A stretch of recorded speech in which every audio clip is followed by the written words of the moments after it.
You ask Tiger to solve. This deals with linear equations with one unknown. The final result is x equals negative 52 over 81. Let's solve it step by step.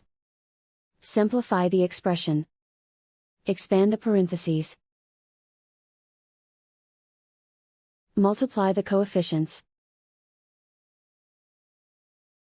Simplify the arithmetic.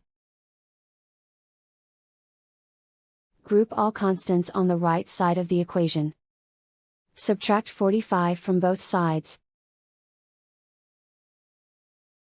Simplify the arithmetic.